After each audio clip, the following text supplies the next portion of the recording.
You wake up, but there's no real waking, no excitement, no dread, not even the comfort of routine, just motion. You go through it all like a ghost wearing a mask. You brush your teeth, but the foam doesn't taste like anything. You drink coffee, but it doesn't do anything. The day starts, and you're already exhausted by the idea of pretending. You are not sad. You're not crying. You're not desperate to feel better. In fact, you're not desperate for anything at all. That's the part people don't understand. They ask if you're okay, and you lie, because you don't even know what okay means anymore. Not in a long time. You smile, because that's expected. You answer questions, because that's required. You mimic emotions like a foreign language you once knew but forgot long ago. And inside, nothing. Not a storm, not silence, just blank space. This is not just a phase, it's not just depression's quieter cousin, it's something else. A condition that exists beneath the surface of human interaction. Too quiet to be noticed, too deep to be named. Some psychologists call it emotional blunting, others call it anhedonia. But even those labels feel too neat, too academic, because this isn't a symptom. This is your entire reality. And the strangest part? No one around you notices. Or if they do, they don't say anything. Because you show up, you function, and in a world obsessed with productivity, functionality is mistaken for health. But here's the truth. You are functioning like a body kept alive on machine's heart beating, lungs moving, but the soul is somewhere far, far away. And this detachment didn't come overnight, it creeps in slowly. Starts with one day where nothing excites you, then two, then a week, then a month, until eventually you stop looking forward to anything. Birthdays feel like Tuesdays. Achievements feel like errands. Love feels like an old movie you used to like, but can't quite connect with anymore. You don't hate life. You're just done with trying to feel it. It's hard to say when it began, not because you weren't paying attention, but because there wasn't a dramatic shift, no collapse, no trauma you can point to and say, that's when everything stopped. It wasn't an explosion, it was erosion. Something that faded one layer at a time until nothing was left but surface. And people still talk to you. You still answer. You still laugh, sometimes, in the way you're supposed to. But the moment passes, and you're back in that hollow room inside your mind where no one can enter. You could be in the middle of a party and still feel like you're in a white, soundless void. What's strange is how invisible it is. You'd think feeling nothing would scream for attention, but it doesn't. It hides behind normality. It wears the face of, I'm fine. And in a world where people barely look past that phrase, you can live your entire life like this untouched, unseen, unhelped. And yes, you've tried to fix it. You tried dopamine, you tried routine, you tried going outside, you tried therapy, you tried writing it down, you tried opening up. But every time someone said, just express yourself, you looked inside and realized there's nothing there to express. Not because you're numb to pain, but because you're numb to everything. The sunsets don't move you. The music doesn't reach you. The people who say they love you only trigger an echo of what you think you should feel, but don't.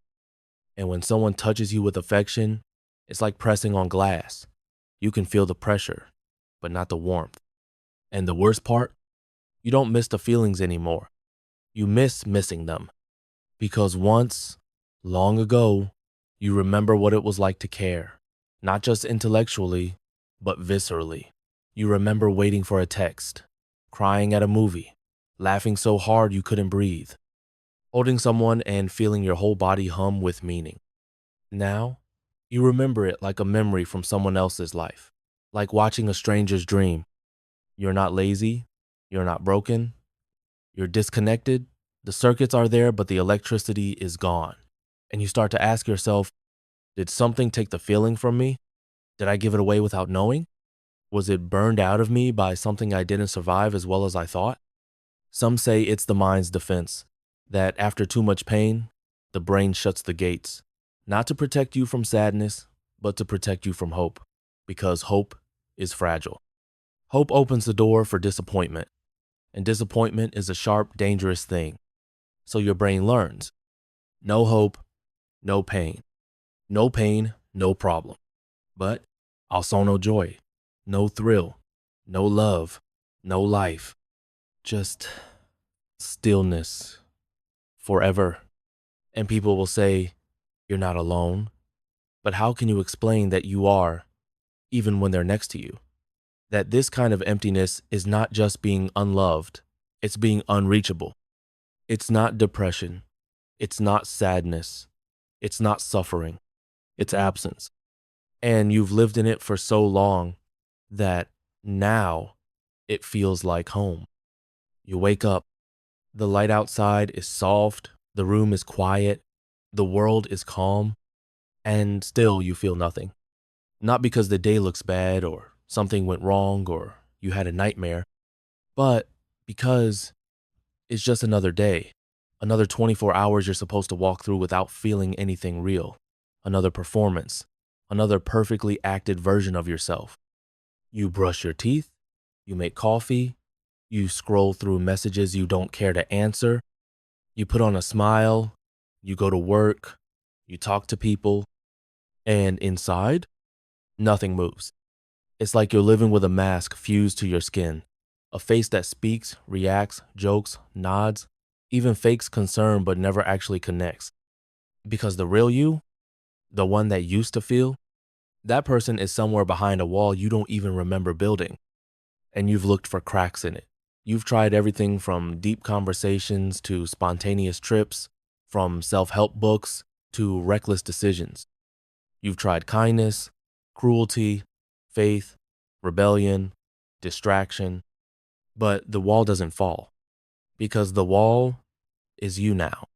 And people say things like, just find your passion. You need a goal. Try therapy. Have you tried yoga? You should be grateful. Gratitude? You could list everything good in your life. Family, friends, health, a job, safety, shelter, but you don't feel any of it. Because knowing something is good doesn't make you feel alive. It just reminds you how far you've drifted from caring. You walk through days like a ghost trapped in a routine, like a puppet whose strings are pulled by obligation, not desire. You smile at your reflection not to admire it, but to check if the muscles still work. And they do, but the eyes are hollow. You wonder, is this what it means to be high functioning? To be so perfectly normal on the outside that no one ever notices you're slowly disappearing? You don't cry anymore not because you're strong, but because there's nothing in you left to break. No storm, no chaos, just the unbearable weight of calm. Too much peace can feel like death, because even pain proves you're alive. This does not. It's not suicide you fear. It's existing like this forever. Living every year as a copy of the last, numb, detached, pretending, fading, and the scariest part, you're starting to get used to it. You're starting to tell yourself, maybe this is just who I am now. But somewhere, far beneath the surface, something still stirs. A faint pulse, a flicker, the memory of a time when music gave you chills, when a single touch could crack you open, when a night sky could make you cry, when love felt terrifying and overwhelming and real. That version of you still exists, buried under years of disconnection, trapped in a cage without bars. Not gone, just waiting. The worst kind of prison is the one that doesn't hurt. Because if something hurts, at least it screams. At least it demands attention. At least it proves something is alive in there. But this numbness, this slow detachment, this fading of everything you once felt, this doesn't scream. It whispers. And you only hear it when the world goes quiet. Most people don't understand. They think feeling nothing is the same as peace. They think you finally reach balance, calm, control. But you know better. Because this isn't calm, it's absence. Not peace, but vacancy. Not control, but paralysis. It's not a choice. It's a collapse. A long, quiet folding inward that began with disappointment and grew through repetition until your brain just stopped trying to care. You didn't decide to become empty. You just ran out of reasons to stay full. And now, years later, it's no longer a symptom, it's a lifestyle, a worldview, a shell. You've mastered it. You've become so good at functioning that no one questions anything. You laugh at jokes, you remember birthdays, you hold conversations, but every word feels like a rehearsed line from a script written years ago. And you never rewrote it, because what would be the point? What would you even say? That you feel like a shadow walking through a world made for color? That even joy feels theoretical like a rumor you once heard? That when people tell you they love you, it doesn't land? Not because you doubt them, but because you don't know what to do with it? There are days when you wish someone would notice.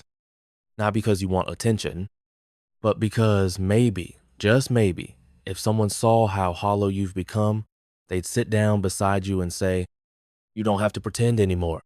But no one says that because no one sees it. Because your performance is perfect and you've been rewarded for it.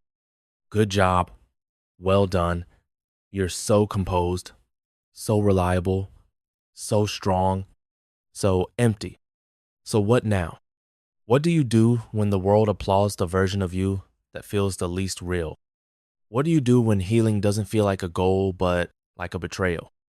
Because there's a twisted comfort in numbness. You can't be hurt. You can't be disappointed. You don't get too high or too low. You just float. But floating is not flying. It's drifting. And sooner or later, you hit something. Sometimes it's a memory, a photo, a song, a look in someone's eyes that mirrors your own emptiness. And for a second, it breaks the surface. A crack, a sting, a breath of real feeling. Maybe grief, maybe rage, maybe an ache so sharp it almost drops you. And then you shove it down because feeling hurts and your body isn't used to it anymore. But that crack, that split second of emotion, that's the key. You don't fix emptiness by forcing joy. You don't fix it by chasing meaning or goals or pretending to feel grateful. You fix it by making space, by sitting with that sliver of feeling no matter how ugly or raw-wanned, letting it stay, letting it hurt, letting it breathe, letting it teach you that yes, something is still there. Because emptiness isn't the end. It's a shield your mind built when feeling became too dangerous. And the only way out is to prove to your mind that it's safe to care again. Not through logic, but through experience, real connection, real vulnerability, real risk, tiny ones, barely visible, but real. The slow rebuilding of trust not with others, but with your own nervous system. To feel the sun and not ignore it. To cry and not apologize. To miss someone and say it. To admit, I feel nothing and I don't want to stay like this. That's the first real feeling. The first real crack in the cage. And once that happens, the emptiness starts to feel less infinite. Still there, still heavy, but no longer invincible. Because underneath it, there's something alive. Something that remembers what it means to be human. Not perfect, just real.